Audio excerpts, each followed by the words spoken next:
पिछले डिस्कशन में हम लोगों ने प्रणोदित आवर्ती दोलित्र का फोर्स्ड हार्मोनिक ऑक्सीलेटर का डिफरेंशियल इक्वेशन निकाल लिया था और उसका सॉल्यूशन भी पता कर लिया था।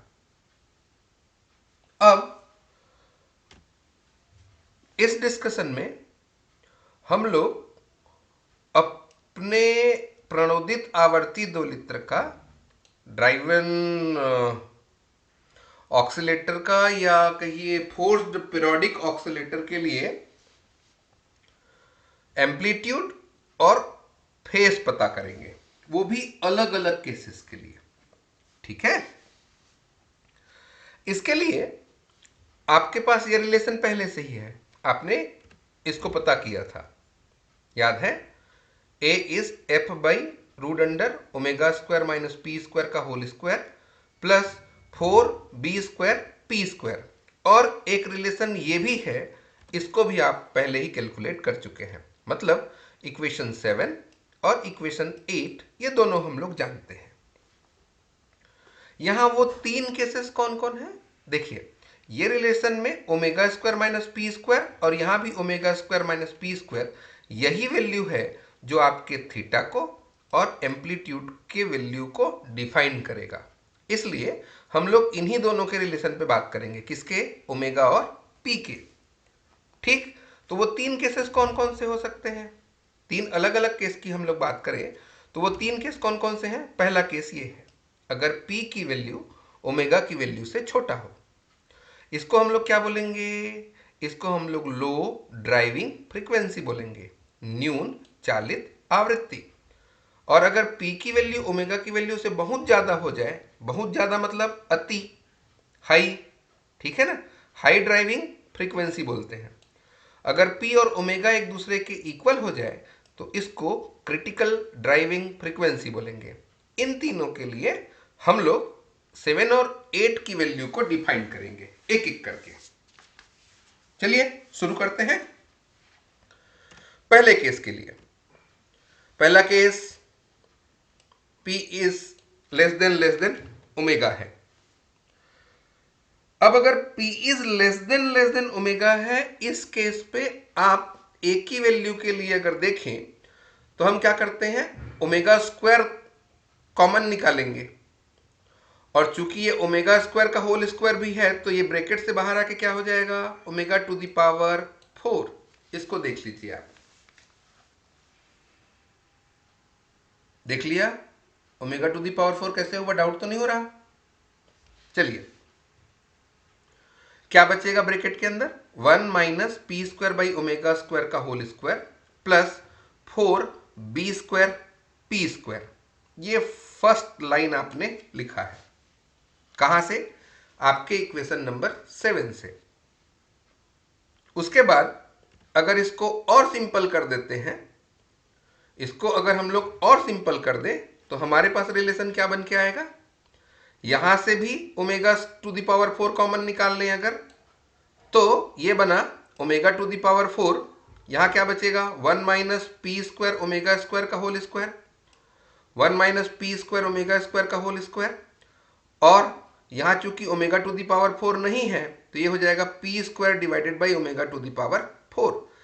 इस स्टेप को समझिए, ये वाला स्टेप, ये वाला स्टेप, ये कैसे बना, देख लिया, देखा, क्लियर हुआ। आगे के सॉल्यूशन में क्या कह सकते हैं आप, देखिए भाई, चूंकि p का वैल्यू ओमेगा से छोटा है तो p square by omega square का वैल्यू 1 से बहुत छोटा हो जाएगा, और p square to the divided by omega to the power 4 और छोटा हो जाएगा। इसका मतलब ये वाले टर्म को नेग्लेक्ट कर लीजिए, पी स्क्वायर ओमेगा स्क्वायर वाले टर्म को, मतलब इसको, और p square divided by omega to the power 4 को भी नेग्लेक्ट करेंगे। इसको लिख दीजिए वर्डिंग में कि इसको आप क्या कर रहे हैं, नेग्लेक्ट कर रहे हैं। क्यों कर रहे हैं, इसलिए कर रहे हैं। तो आपका रिलेशन क्या बन के आया, ए की value F by omega square. देखिए ये पूरा टर्म 1 हो गया, ये वाला पूरा टर्म एलिमिनेट हो गया, 0 हो गया, मतलब p square omega to the power 4 को आपने 0 कह दिया है। तो 0 इंटू 4b² यानी कि 0, और ये भी 0, तो क्या बचा यहाँ 1, और 1 into omega to the power 4, और रूट से बाहर आ जाएगा तो ये ओमेगा स्क्वायर आया। ये है आपके पास ए की वैल्यू।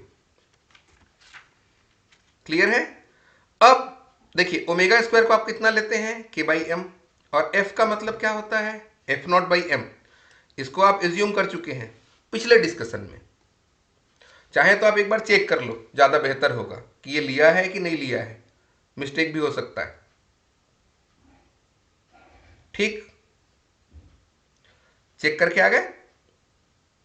चलिए अब इस वैल्यू को यूज कर लें अगर, तो एफ की जगह एफ नॉट बाई एम, और ओमेगा स्क्वायर कितना हो जाएगा, के बाई एम। तो ये वाला एम इस वाले एम के साथ कैंसिल हुआ, और आपके पास ये रिलेशन बन के आया, एफ नॉट बाई के। अब टेन थीटा की value 2bp divided by omega square minus P square होगा आपकी इक्वेशन नंबर 8 से। टेन इनवर्स था ना, उसको ट्रांसफर करके टेन थीटा बना दिया, तो ये कितना हो जाएगा, यहां ओमेगा स्क्वायर अगर कॉमन निकाल दें तो omega square 1 minus P square by omega square.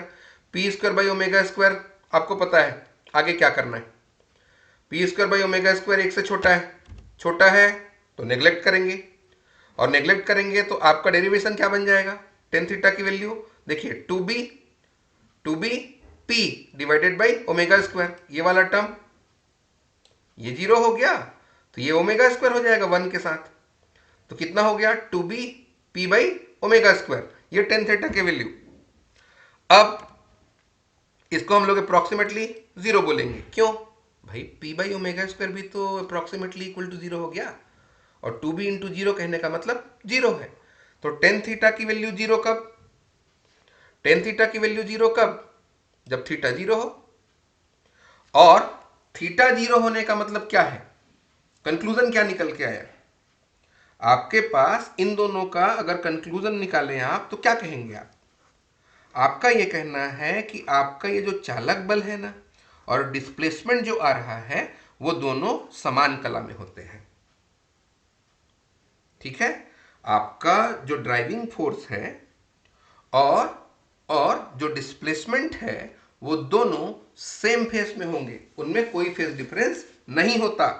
और दूसरा आपका ये जो एम्पलीट्यूड ए है, यहां आपने ए निकाला है एफ नॉट बाई के को, ठीक है, ठीक, यहां क्या पता चला, यहां ये पता चला कि आपका जो एम्पलीट्यूड है वो आपके बॉडी के मास पर यानी कि द्रव्यमान पर निर्भर नहीं करता, और ना ही बी पर निर्भर करता, अवमंदन पर निर्भर नहीं करता। किस पर निर्भर करता है, केवल कांस्टेंट पे, बल नियतांक पर निर्भर करता है। इसको लिख दीजिए, ये वाले रिलेशन को यूज करके और इस रिलेशन को यूज करके आप इसका वर्डिंग कर दीजिए, तो ये हो जाएगा आपका फर्स्ट कंडीशन।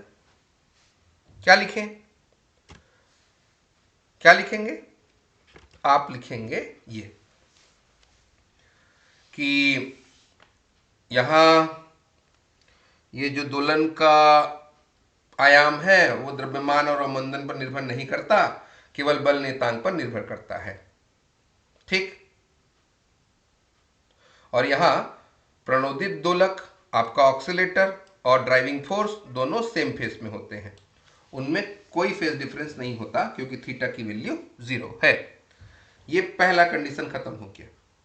दूसरे कंडीशन पे अगर गए तो आप कहते हैं P is greater than omega है, तो इसके हिसाब से अगर A पे डिस्कस करें, A की वैल्यू इतना है, यहां से हम लोग अगर पी स्क्वायर कॉमन निकाल दें तो पी स्क्वायर कॉमन निकलेगा तो omega square by p square minus 1 होगा, और पी स्क्वायर का स्क्वायर है तो इस ब्रैकेट से अगर बाहर आएगा तो ये पी टू द पावर 4 बन के बाहर निकलेगा, omega square by p square minus 1 whole square plus 4b square p square. Clear है? अब इस पूरे टर्म में से p टू द पावर 4 को अगर कॉमन निकाल दिया जाए तो यहां क्या बचेगा, omega square by p square minus 1 का होल स्क्वायर बचा, plus 4b square divided by p square. Clear है? अब वही आप कहते हैं ना कि बड़े नंबर है, बहुत बड़ा है p की वैल्यू, तो उसको नेगलेक्ट करेंगे वाला केस, तो यहां omega square by p square को नेगलेक्ट किया, 0 बना दिया, और 4b square by p square को भी 0 बना दिया। तो अगर ये वाला टर्म जीरो बन गया और ये वाला टर्म जीरो बन गया तो डिनोमिनेटर में p⁴ ही तो बचा। इसको लिख दीजिए आप कि इसको नेग्लेक्ट करेंगे, और नेग्लेक्ट करने के बाद a की वैल्यू आपके पास ये है, ठीक है। और इसको सॉल्व किया तो आपको मिला ये रिलेशन। क्लियर है? f/p²। यहां तक कोई डाउट नहीं है? तो चलिए अब यहां क्या समझ में आ रहा है, जैसे जैसे चालक बल की आवृत्ति बढ़ती जाती है, ये जो p की वैल्यू है, तो a का वैल्यू धीरे धीरे a का वैल्यू क्या होते जाएगा, कम होते जाएगा। p बढ़ेगा, p का मान बढ़ेगा तो a का मान घटता है। ये तो बात हो गया a के लिए। अब हम बात करते हैं थीटा के लिए। थीटा के लिए इसी केस को अगर अप्लाई करना है तो आप यहां देखिए, ये थीटा की वैल्यू tan थीटा की वैल्यू है, p² कॉमन निकाला तो ω²/p² - 1 आया। ये वाला टर्म नेग्लेक्ट होगा। क्यों नेग्लेक्ट होगा? क्योंकि आप बोलते हैं ω²/p² की वैल्यू बहुत कम होगी। तो यहां कितना हो गया 1, तो ये कितना हो गया 2bp/p²। 2b यहां p और ये वाला p² को अगर कैंसिल कर दें तो 2b/p - 1, तो माइनस का जीरो कहने का मतलब जीरो माइनस क्यों हुआ, ऐसा डाउट नहीं। माइनस का जीरो मतलब स्टार्टिंग पॉइंट को बता रहा है, ये कहां से आप स्टार्ट कर रहे हैं, ठीक है। ये स्टार्टिंग पोजीशन को बताएगा आपका। इसके लिए थीटा की वैल्यू कितना लेंगे आप, पाई। अब थीटा की वैल्यू पाई आने का मतलब क्या हुआ, इसका मतलब हुआ कि आपका जो प्रणोदित दोलक के विस्थापन की कला चालक बल की कला से पाई कोण पीछे रहता है। ये माइनस पीछे को बता रहा है। विस्थापन की कला है ना, चालक बल की कला से पाई कोण पीछे रहता है। The face of the displacement of the driving oscillator legs behind that of the driving force by an angle pi. Clear हुआ? ये दूसरा केस खत्म हो गया। चलिए आगे चलते हैं, तीसरे केस पे आते हैं, जब p ओमेगा के इक्वल हो जाए। इक्वल होगा तो a की वैल्यू, p और ओमेगा एक दूसरे के इक्वल है, तो ये p और ओमेगा एक दूसरे के इक्वल है, तो ω² - ω² का होल स्क्वायर 4b²p²। सिंपल किया, सॉल्व किया, f/ ये रूट से बाहर निकला 2b और p, ये आ गया f/2bp। क्लियर हुआ? चूंकि 2b की वैल्यू आप r/m लिए थे और f की वैल्यू तो आपको पता है f0/m, अभी अभी डिस्कस भी किया और पहले भी डिस्कस किए थे। तो ये हो गया f0/m, ये हो गया r/m इंटू p। m और m को कैंसिल करवा दीजिए तो क्या आ जाएगा आपके पास f0/rp। f0/rp a की वैल्यू। क्या क्लियर हुआ इससे? f0/rp से आप क्या समझते हैं? ये जो पोजीशन है, ये जो कंडीशन है p = ओमेगा, इसी को रेजोनेंस कंडीशन बोलते हैं, अनुनाद की स्थिति बोलते हैं। और इस स्थिति में आपका ये जो आयाम a है, एम्पलीट्यूड a है, वो किस पर डिपेंड करता है? वो r पे डिपेंड कर रहा है। ठीक, इसका मतलब अवमंदन अगर कम होगा, डैम्पिंग अगर कम होगा तो एम्पलीट्यूड ज्यादा होता है। ठीक, आगे चलते हैं, इसको नोट कर लिया। अब यहां देखिए, r की वैल्यू अगर 0 कर दिए तो ये मैक्सिमम हो जाएगा इनफाइनाइट तक। r की वैल्यू अगर 0 तो a का वैल्यू इनफाइनाइट हो जाएगा। लेकिन ये कंडीशन में एक कैलकुलेशन बाकी है। अब ये मत समझना कि r की वैल्यू 0 होना ही a मैक्सिमम = इनफाइनाइट को डिफाइन करता है, क्योंकि अगर इस डेरिवेशन पे ध्यान दें आप, यहां a = f/ इतना, तो मैं पूछूं a की वैल्यू किस पर डिपेंड करता है, तो आप बोलेंगे सर ये डिनोमिनेटर पर डिपेंड करेगा, है ना। तो इसके मैक्सिमा निकालने के लिए ये वाला जो डेरिवेटिव है, नीचे वाला जो आपके पास डिनोमिनेटर आया है, इसका मिनिमा पता करना पड़ेगा। ठीक है ना, इसका मिनिमा पता करेंगे, इसको थोड़ी देर में डिस्कस करते हैं। तो अभी आप ध्यान रखिए कि यहां r की वैल्यू 0 होने से a मैक्सिमम इनफाइनाइट हो रहा है। लिख लिया? चलिए आगे बचा है आपका क्या, टेन थीटा, तो omega square minus P square, तो omega square minus omega square 2bp/0 infinite. और इनफाइनाइट कहने का मतलब थीटा की वैल्यू π/2 है, और थीटा का वैल्यू π/2 कहने का मतलब विस्थापन और चालक बल में π/2 कोण पीछे रहेगा। बता दिया इतना। ये 3 केस आपने डिफाइन कर दिए हैं। क्लियर है? तीनों केस क्लियर हुआ? तीनों केस में आपने ए और थीटा की वैल्यू को डिफाइन किया है और उसको एक्सप्लेन किया है। इसके बाद हम लोग बात करते हैं एम्पलीट्यूड एंड फ्रीक्वेंसी रेजोनेंस पे, आयाम और आवृत्ति अनुनाद पे। इसके लिए अभी मैं बोल रहा था कि अगर एक ही वैल्यू को मैक्सिमम करना है तो इसका जो डिनोमिनेटर होगा उसका मिनिमा पता करना पड़ेगा। मिनिमा कैसे पता करेंगे इसका मिनिमा कैसे पता करोगे आप? तो भाई d/dp root under omega square minus P square का square plus 4b² p² is equal to 0 होगा। ये मिनिमा का कंडीशन है, मतलब इसका p के रेस्पेक्ट में डिफरेंशिएशन 0 के इक्वल। इसको अगर आप सिंपल करते हैं तो ये रूट वाला कितना हो जाएगा? रूट को अगर p के रेस्पेक्ट में डिफरेंशिएट करेंगे तो 1/2 रूट आता है ना, तो 1/2 root under omega square minus P square का whole square plus 4b² clear है ये? जैसे मैं कहूं कि रूट अंडर x का डिफरेंशिएशन कितना होगा x के रेस्पेक्ट में, रूट अंडर x का, तो आप क्या बोलते हैं 1/2 रूट x, तो ये हो गया 1/2 रूट x। उसके बाद अब इसका डिफरेंशिएशन करेंगे तो d/dp omega square minus P square का स्क्वायर प्लस ये 2 बार हो गया है plus 4b² p² equal to 0।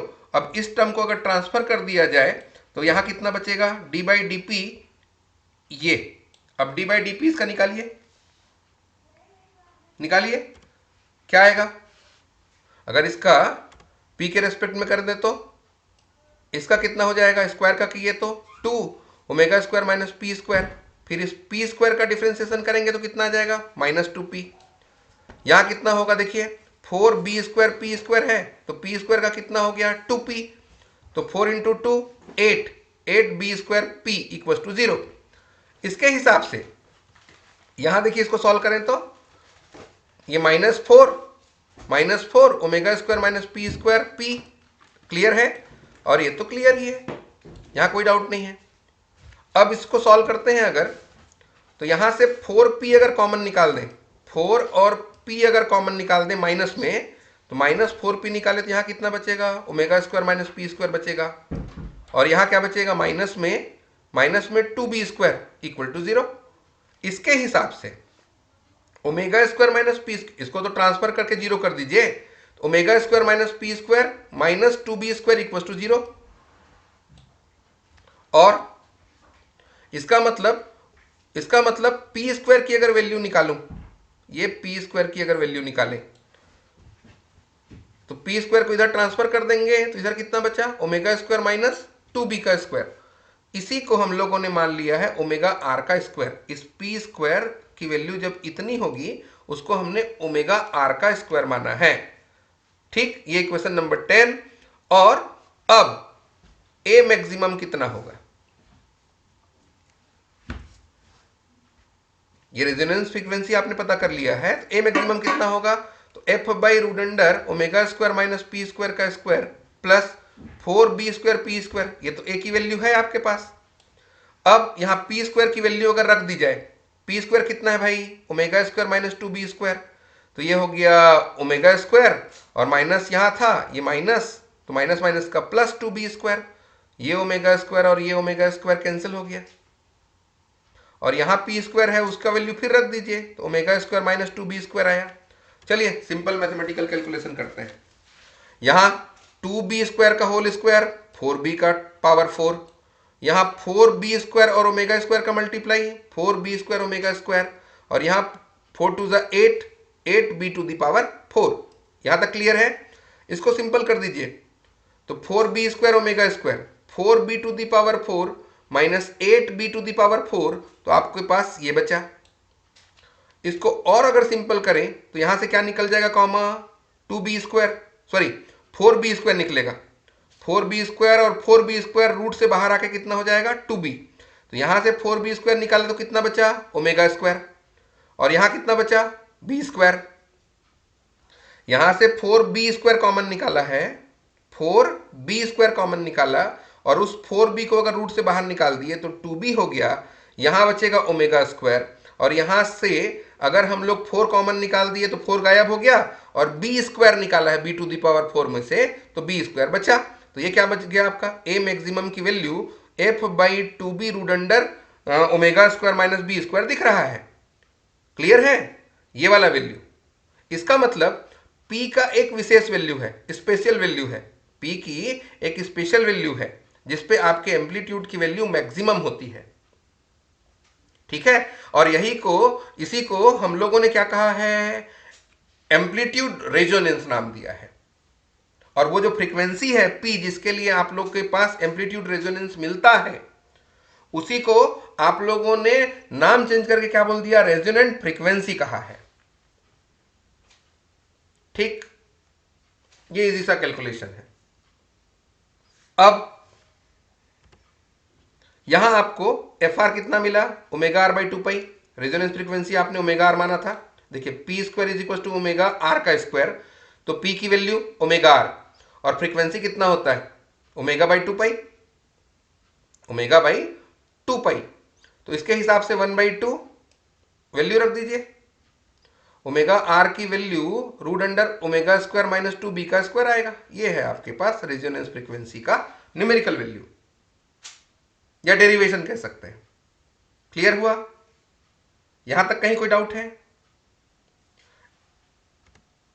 ये आपका इक्वेशन नंबर 11 है। अब क्या करते हैं, हम लोग एक ग्राफ पे डिस्कशन करते हैं। किस ग्राफ पे, कि P के साथ, P की वैल्यू के साथ A की वैल्यू में चेंजेस कैसे कैसे आते हैं। P के साथ A की वैल्यू के वेरिएशन को हम लोग इस ग्राफ में अगर ध्यान दें तो देखिए, P की वैल्यू जैसे जैसे आप बढ़ा रहे हैं, P की वैल्यू जैसे जैसे इंक्रीज करते जा रहे हैं आप, उसके रेस्पेक्ट में A का वैल्यू क्या होते जा रहा है, देखिए बढ़ते जा रहा है। और P के एक स्पेशल वैल्यू के लिए जब ये ओमेगा आर के इक्वल हो जाएगा या P ओमेगा के इक्वल हो जाएगा तो आपका एम्पलीट्यूड मैक्सिमम होता है। इसके बाद इसको फिर अगर बढ़ाएंगे, इसके बाद अगर इसको फिर बढ़ाते हैं तो ये डिक्रीज होना शुरू कर देता है। ठीक, ठीक है। अब क्या करते हैं हम लोग, डैम्पिंग फोर्स की वैल्यू को अलग अलग करके, डैम्पिंग फोर्स को जब अवमंदन शून्य रहेगा तो यहां एम्पलीट्यूड मैक्सिमम हो जाता है, इनफाइनाइट हो जाता है। फिर दूसरा, अगर इसको और बढ़ा दिए तो ये एम्पलीट्यूड पहले इतना था ना जीरो में, वो थोड़ा सा कम हो जाता है। मतलब अवमंदन जैसे जैसे बढ़ रहा है, डैम्पिंग जैसे जैसे बढ़ रहा है, उसके हिसाब से एम्पलीट्यूड धीरे धीरे घट रहा है। क्लियर हुआ ना? क्लियर, दो चीजें बात यहां पर डिस्कस किया आपने। पहला, P के साथ A में वेरिएशन आया, और डैम्पिंग के साथ, अवमंदन के साथ A के मान में परिवर्तन को भी दिखाया है। इसको नोट कर लीजिए इस तरीके से कि भाई P बढ़ाएंगे तो A बढ़ता है, P जब के एक सर्टेन वैल्यू के लिए A की वैल्यू मैक्सिमम, उसके बाद फिर बढ़ाएंगे तो डिक्रीज होने लगता है। इसके साथ साथ अवमंदन को अगर बढ़ाते जाते हैं तो एम्पलीट्यूड उसके हिसाब से कम होते जाता है। ये है आपका ग्राफिकल डिस्कशन।